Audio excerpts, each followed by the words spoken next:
Hi everyone, my name is Robert Couto and thank you so much for watching Eating Healthy with Robert Couto.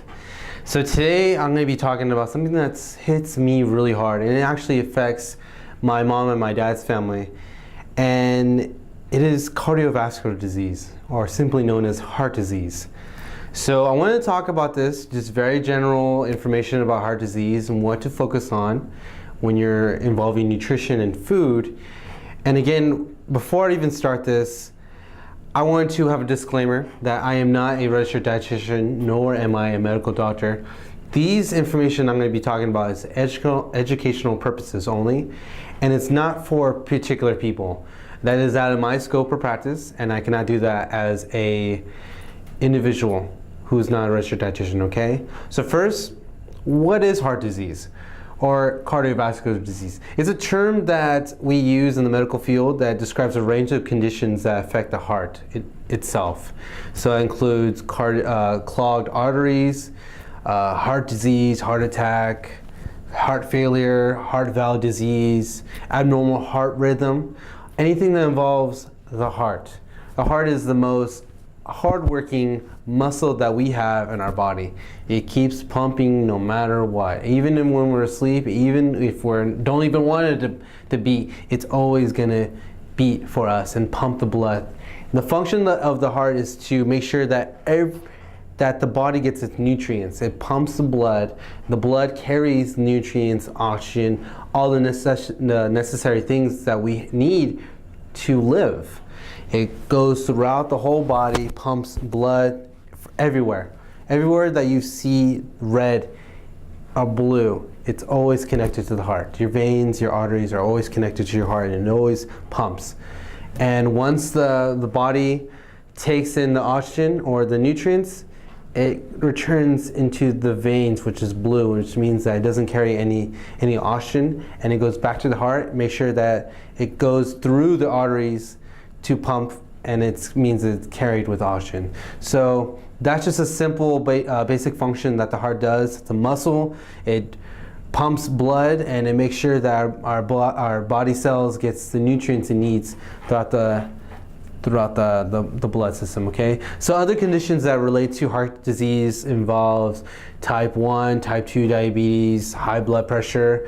As you can see here, I have a little instrument that we use in the medical field to measure your blood pressure. So this is very important to keep in mind. If you guys are hypertensive or have high blood pressure, make sure to talk to your doctor, because these things are related as well: heart disease and high blood pressure. Okay, and stroke. Stroke is pretty much a heart attack in the brain.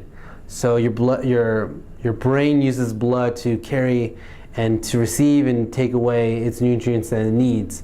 So when there's a blood clot, it's a stroke. So it means that there's a passage that's blocked, and it causes your brain to have a stroke. Okay, so those are the three conditions that relate to heart disease. Okay, so according to the American Heart Association, this disease itself, heart disease, is the most deadliest disease that we have in the United States. We have over 610,000 people that die from heart disease in the United States, and that's 1 in every 4 people that die in the United States die from heart disease. Okay, so heart disease is the leading cause of death for men and women. More than half of the deaths from heart disease in 2012 were men. Okay, so according to the Center of Disease Control and Prevention, or simply known as the CDC, heart disease, or coronary heart disease, is the most common type of heart disease, which kills over 370,000 people per month, or per year, sorry about that, per year, annually. And so it's very important to keep this in mind, that this is serious. It's a serious disease that infects most of our families. Me, even a few members of our families, I even have this, and it's very sneaky too. So my main focus is to make sure that I educate you guys as if you are preparing to, for this. And we make sure that prevention is the best thing, not treatment, but prevention, okay? The main reason why I do this is because I want to help you guys prevent the disease itself, and not make sure that when you have it, you treat it. Prevention is very important, okay? So here are here's the risk factors of heart disease. Heart disease, you can, if you are smoking, you're a long-time smoker, cigarette smoke is a risk factor for heart disease, okay? High blood pressure is very, it's a risk factor. Diabetes, being physically inactive, not moving at least 30 minutes a day, every day, having at least 150 minutes of physical activity per week is a risk factor for heart disease, okay? Family history, genetics. My mom her family is very, very prone to heart disease. My grandfather, my Avô Souza, passed away from heart disease, actually congestion heart failure, which is another type of heart disease. And it's very serious, and you see people that have heart disease and they have genetics that pass along to their children and to their grandchildren. This is very serious, and I always want to put an emphasis on that these are things that you can't control. Family histories, you're born with it, and doesn't mean that you're born with heart disease. It means that you're prone to it more if you have it along the lines, okay? So obesity is very important to consider as well for a risk factor for heart disease, because when you're obese, it makes it harder for your heart to pump, and it makes it, for congestion heart failure, it makes it harder for your body or for your heart to pump the blood to where it needs, okay? And stress plays a big fact. If you're in a stressful environment and you're very stressful, the hormones that produce from stress responses kind of tend to increase your blood pressure, causes it to be more prone to heart disease. So these are the main risk factors for it as well too. Those are the ones I just said are the biggest risk factors for heart disease. But unfortunately, there are two other ones as well too. It's your age. If for men, you're above the age of 45, and for women, you're above the age of 55.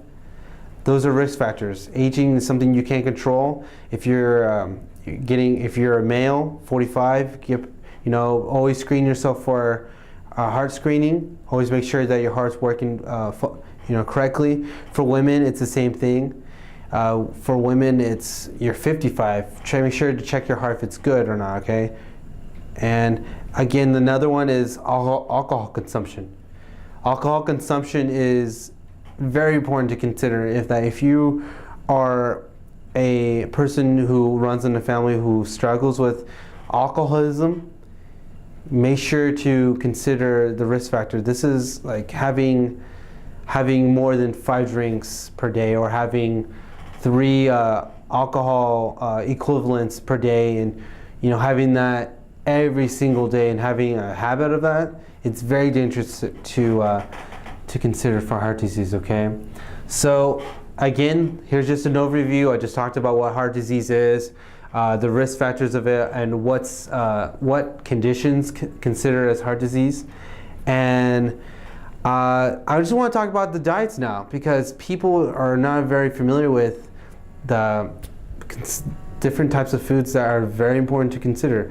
High saturated fats, trans fats, those are very important to consider. If you eat too much of these products, it is a definitely big risk factor for heart disease. So animal products, butter, ghee, lard, fatty meats, drippings, creams, full fat milks, those are the ones that have high amounts of saturated fats.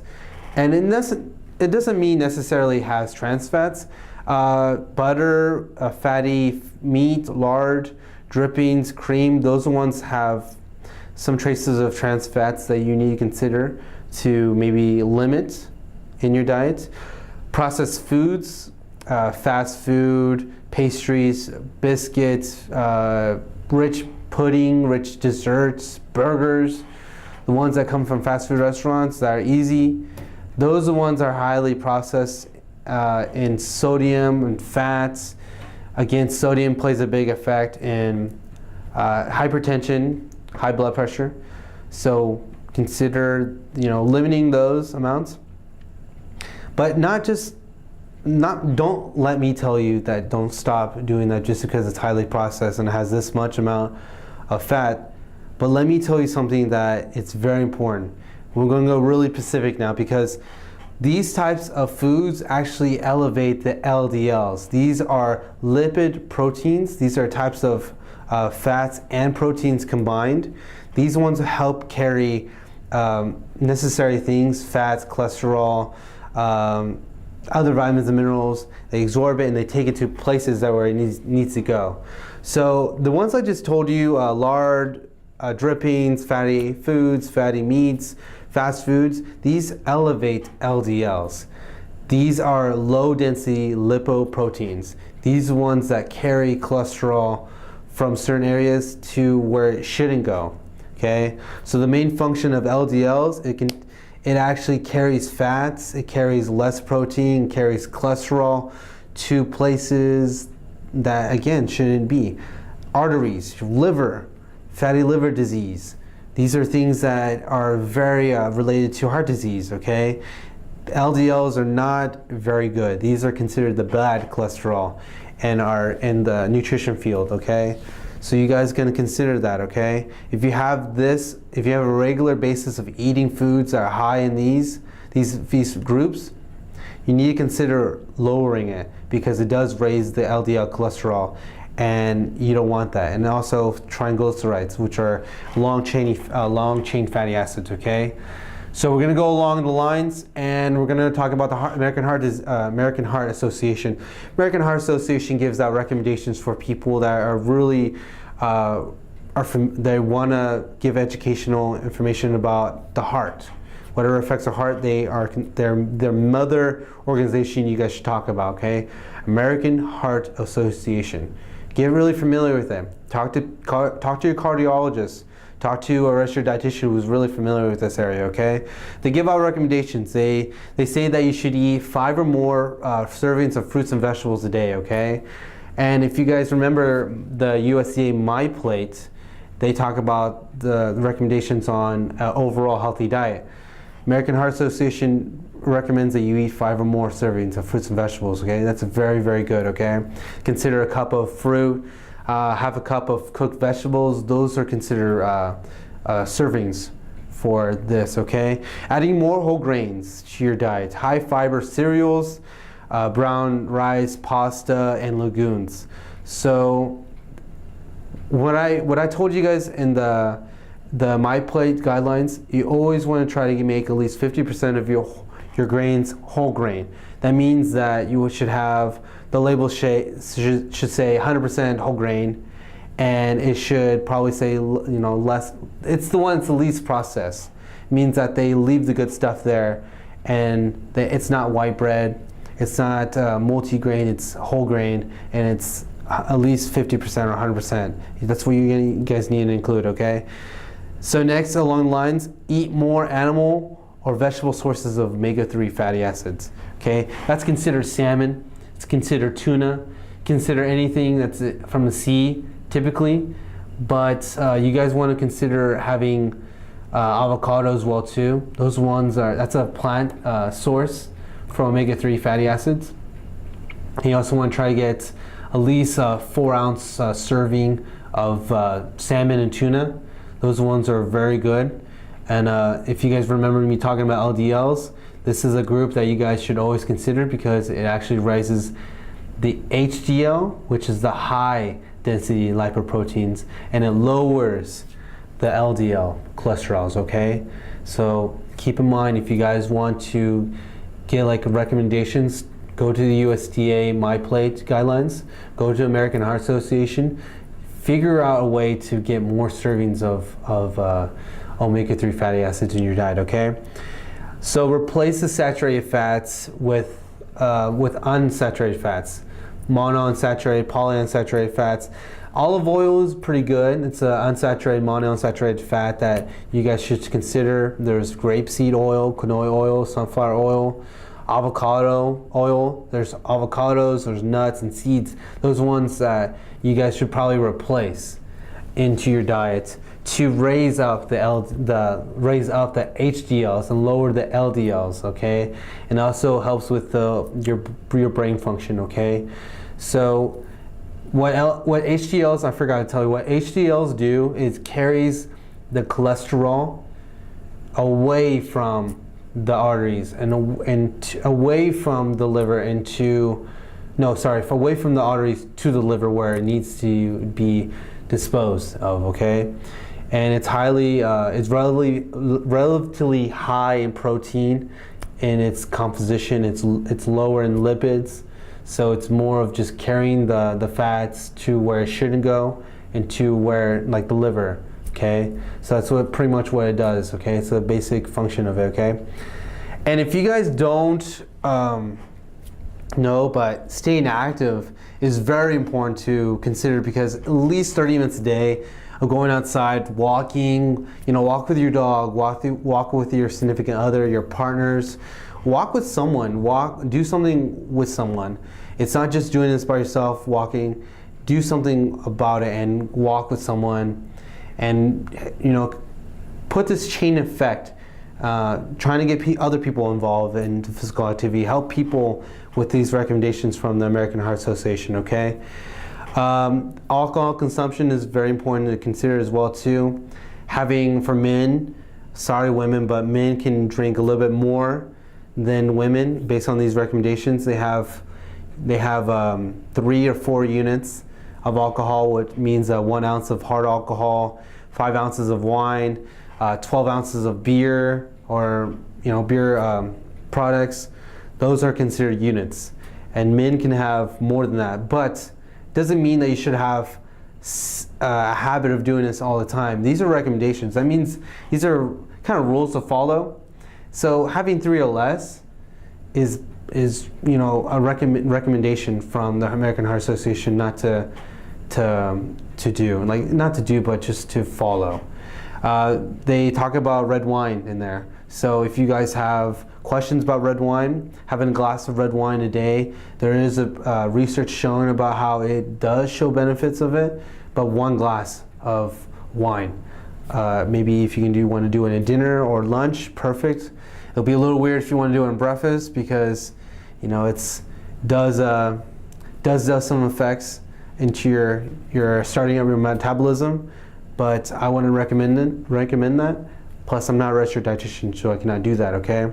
So for women, it's actually 2 or less for alcohol units. So again, what I said about a shot of alcohol, a glass of wine, which is 5 ounces, a cup of a glass of beer, which is 12 ounces. Those are units. So 2 or less would be perfect. And I want to talk about the 2015 dietary guidelines for Americans. So they talk about these recommendations are released every 5 years. So I believe it's the USDA and the American Health Association, they come together and they release these recommendations for people to follow. So following a healthy eating pattern across the lifestyle doesn't mean about waiting until you get older and you get it. You want to try to make these recommendations throughout. Helping someone out is definitely what you want to do, okay, throughout the life cycle. Focus on variety, focus on nutrition density, and focus on the amount, okay? Always want to try to put these 3 in consideration when you're having your food choices, okay? Always try to make it variety, color, smell. Always want to try to put those in your plate, okay? Nutrient dense means then having a cup of fruit in your plate causes to have high amounts of vitamin C, vitamin A, vitamin K, vitamin E. Same thing for vegetables as well. Trying to get different colors to make it more appealing, okay? And amount. Having these amounts. So a cup right here. This is a cup right here. It shows you right here in this little label right here. It has a cup. A cup of fruit. Each meal is very good recommendations to consider. So doesn't mean that you should have 20 of these every meal, because sometimes having something good too much and a great amount can be bad, okay? So limit the calories from added sugars and saturated fats and reduce the sodium intake. So boom, the third one hits home for a lot of people that have heart disease, because you don't want to make it harder for your heart to pump. Because saturated fats and sodium play in a big effect, because sodium increases your blood pressure, makes it harder for your heart to keep pumping, okay? And added sugars, it's unnecessary things that people probably put into their food products for sweetness, preserving their products. So it's going to be in the new nutrition facts in here, okay? So I have this as well here, because the yellow right here, if you guys can see the yellow right here in this area right here, these are very important to consider, and that's total fat, your cholesterol, your sodium, and you always want to try to get to less than 5% each serving, okay? Shift to healthier foods and beverage choices. So if you guys are noticing that you guys are drinking soda every day, I'm not saying to eliminate it, but maybe having, one per day, or not having one per meal. Try to have maybe 2 meals of drinking water or milk, or something that has nutritional value in it, okay? Try to focus on healthier choices. See what you're doing wrong and see what you can do better. Look and evaluate everything in your daily activities and see what you can do better. That's what this rule is gonna try to recommend, okay? And support healthy eating patterns for all. So don't look at someone saying that, oh, you have heart disease and you're eating that. That's not something you guys wanna do. We always want to try to get a good relationship with our food, and that's the main focus when we go around in public. We don't have a mentality that we're better. This rule is very, very important to consider, okay? You always want to support other people's choices and try to give them an outlet of support, okay? So since we just got done with dietary guidelines for people that have heart disease and the recommendations, I'm going to talk about what the American Nutrition Dietetics talk about, okay? They talk about food choices focusing on sodium, monounsaturated fats, unsaturated fats, saturated fats, and limit those. You always want to try to get more omega-3s, try to meet the recommendations from USDA, My Plates. So they say that regular and moderate physical activity will lower your blood pressure and help your body control stress and your weight. So being physically active is very important to consider, okay? And when you can, and they say at least 10 minutes at a time. So 10 minutes per time you do it, and trying to get at least 30 minutes a day, it's a good recommendation. Don't always try to put everything in one sitting. You could do maybe park further away from your work, or when you're on your break, walk during your break time. Go around, talk to the people around you, okay? So always check your physician before starting a workout too, okay? So if you're someone who's who has heart disease, you always want to talk to your doctor about it, seeing what your limit, okay?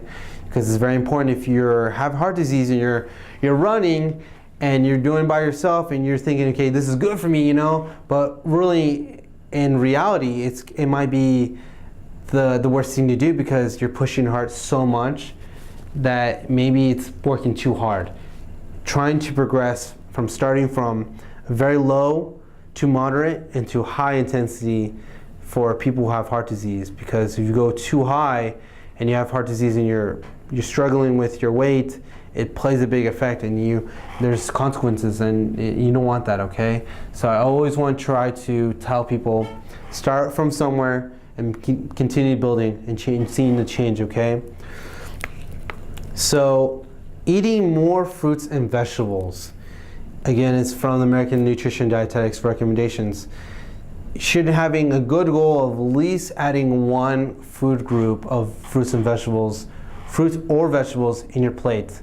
So if you notice that you're not eating enough of this group and this group, you try to increase one group in there. By the way, I know you guys probably won't see this, but this is green right here. This is vegetables and this is fruits, okay? So always try to make an effort to increase your fruits and vegetables, okay, throughout your day. Eating less processed or less sodium foods, and try to make foods at home. So that's one of the recommendations from the A&D, okay? So preparing your foods with less salts is good to control your amounts of sodium in your meals. As you prepare things, maybe try to go for other alternatives, like Miss Dash is a good one because it doesn't have, I don't believe it has as much sodium as other ones too, okay? So don't always focus on sodium to give you taste. Try to focus on other herbs, or trying to go for Miss Dash or for other products that can enhance the flavor in the foods, okay? So cut at least the sodium intake. So if you guys are used to having sodium every day for this certain amount, try to have half of it and progress from there and see how your body handles it. And it's a continuing effort to see that, okay? So cutting the amounts of sodium per day is very important, okay? So eating whole grains, and if you guys remember, if I talked about this in this talk, eating whole grains is very, very important. And not just whole grains, but fruit products that have vitamins and minerals and whole grains is something to improve on too, okay? So again, as I said about vitamins and minerals, whole grains have vitamins and minerals that are included. Like go to the food market, or go to a Save Mart or any retail grocery stores, and go to the whole grain products and go to your breads. See the vitamins and minerals in there. They provide fiber. They provide vitamin. I want to say riboflavin, which is a type of B vitamin. Has magnesium, has other minerals and vitamins that you guys want to consider in your diet, okay? And the whole grains actually helps you reduce your risk of heart disease, cancer, diabetes, and other health complications as well too. So it's not just adding and seeing no results, but adding whole grains actually increases your body's effective fighting those diseases, okay? So regularly eating fatty fish, so salmon, tuna, those are very important. Actually includes trout in there. It talks about sardines, mackerel. Those are the ones that you want to try and include. Having at least 4 ounces is a great start to having in a meal. You always want to consider having nuts as well too. It doesn't talk about nuts, but you guys want to try to increase your nuts, almonds, Brazilian nuts, cashews. But remember, having too much of something good can be a big, can play in a bad effect, because fats have more calories per serving than protein and carbs. So keep that in mind. Having at least a handful, just a handful, this is a good standard. Having a handful of nuts right here is a very good recommendation for people to follow per day, okay? So having that in one sitting is completely fine. But having, a handful, or not even considering how much you're taking from that can, you need to consider trying to give yourself an idea of what recommendations and what portion sizes you should use, okay? So eating fewer foods with saturated fats, trans fats, cholesterols, added sugars, and refined grains is a very, very important thing to consider, because those ones play in a big effect in your body's response to blood pressure, to cardio heart disease, heart failure, congestion heart failure, anything involving the heart disease categories, okay? Because saturated fats, they build up to plaque. They make it harder for your blood to go through.